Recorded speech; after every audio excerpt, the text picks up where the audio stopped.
Warning, if you are not extremely interested in the RMS Titanic, you will not make it through this video alive. Viewer discretion is advised. These are the third-class staterooms.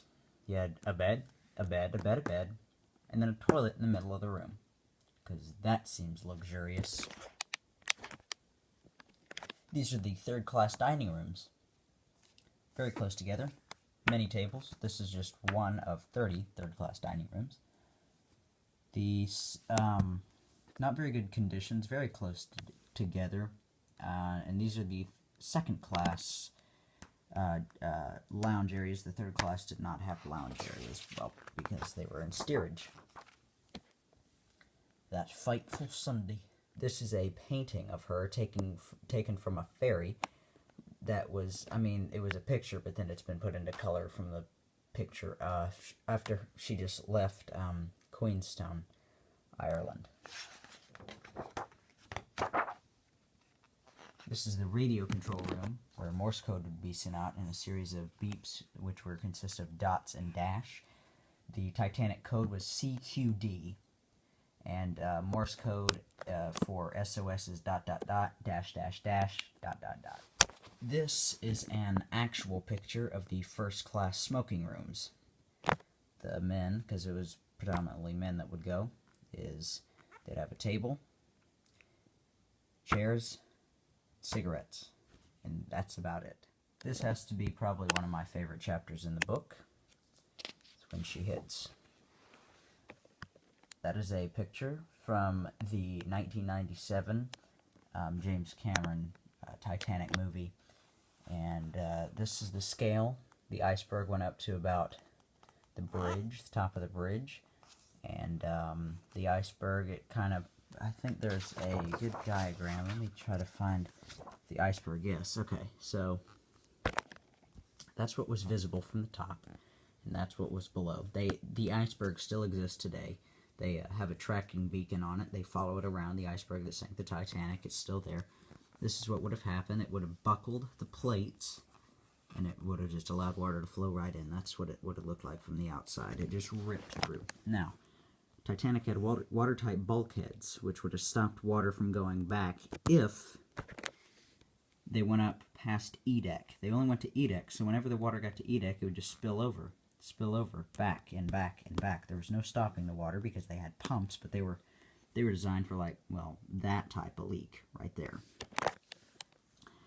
And in earlier ships, well, pretty much every ship, if you turn the wheel to starboard, starboard was right, port was left.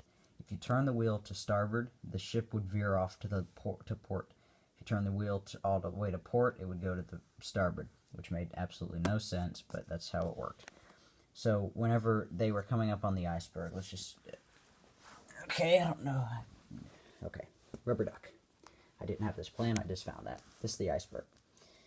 They were coming along, sailing at 22 knots. They were coming dead ahead. Okay, that's too big. Okay, this is actually perfect. They were coming up. Now, they were actually more to the starboard side of the rock. So, if they had iceberg dead ahead, 3 rings, hard to starboard, if they actually would have done to starboard, they would have been able to avoid the iceberg with either minimal collision or no collision at all. But because if you turned it to starboard, it would go to port, they turned it to port thinking that it would go to starboard, and they turned it right in the path of it, so it just went.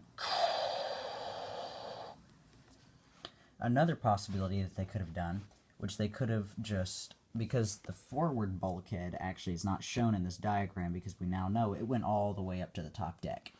So, if they would have hit the iceberg head on, it would have crippled the front of the ship. I mean, absolutely destroyed it. And it may even have punctured through the second bulkhead, but they would have been able to pump that out, because this one went all the way up to the top, and it may have even punctured into that one, but they could have pumped that out at least enough to where the Carpathia could get there and the California could get there and save everyone.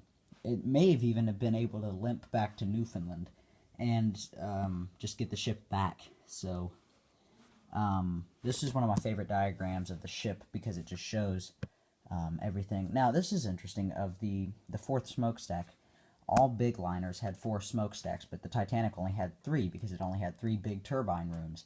So they put this one on there just to make it look bigger and to kind of ventilate out the ship.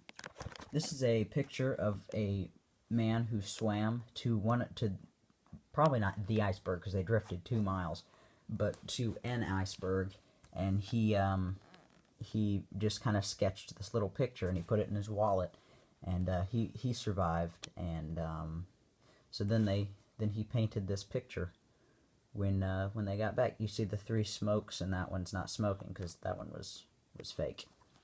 And this is just a flare for its emergency flare.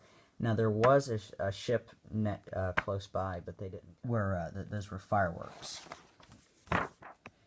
Ships today come with double bottoms, so if they get into shallow waters, it can scrape the bottom, even puncture a hole, and it won't sink. And also double sides. The Titanic did not have double sides, it just had a single side. That's why it ripped through. And it just kind of shows the squash court, the water line, people trying to escape, the stokers escaping, slamming watertight doors, everyone just running to the stern or the back of the boat. The bow is the front, stern is the back. I apologize, I missed this in a chapter. This is the grand staircase that was made out of gold, marble, and cherry wood. And then it opens up to a big flap. You have a Renault, the only automobile that's known to be on the Titanic. It's still in there, what's left of it. But it's because they can just know by sonar it's still in there. The Titanic is buried up to here, and then it just kind of goes down. And these are third-class staterooms, as well as up there. So it'd be very, very noisy. And let's see if I can get into the last thing we're going to do. Oh, this is a big news bulletin.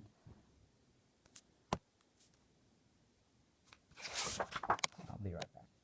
That's a painting of the Carpathia, the ship that rescued everybody. Well, almost everybody. See, Carpathia, single smokestack. Right here is the lifeboats going towards the Carpathia. This is the picture I was thinking about when she split in half. Now, when the Titanic was going down, she was just going down, and the stern, the ship wasn't designed to deal with that type of pressure. It was way too much. 20 or 30,000 tons of weight was sitting on the keel right here. So it couldn't take it, so it buckles. It buckled at the top, and then it just went.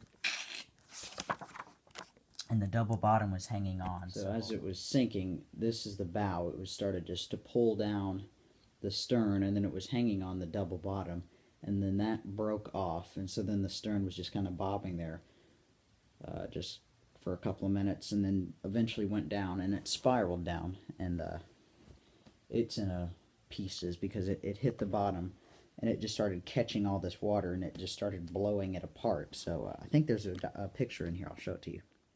Right, now this is a picture of the front of the ship. This is an actual picture of the front of the ship, the bow, and it's in pretty good condition. And discovery about it and everything. There's one of the boilers. That's the first thing they saw. Yes, this is the stern.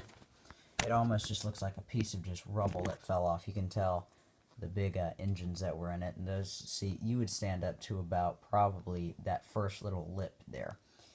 And that's how big it was. And so it was, it's almost unrecognizable just because of the pieces that it's in, some of the bathtubs, the chairs, and everything. There's the wreckage field of it. But anyway, guys, happy Titanic Day. And it's also my great-grandfather's birthday. He would be 106 today, too. So anyway, happy birthday, Big Daddy. Happy birthday, Titanic. I'll see you.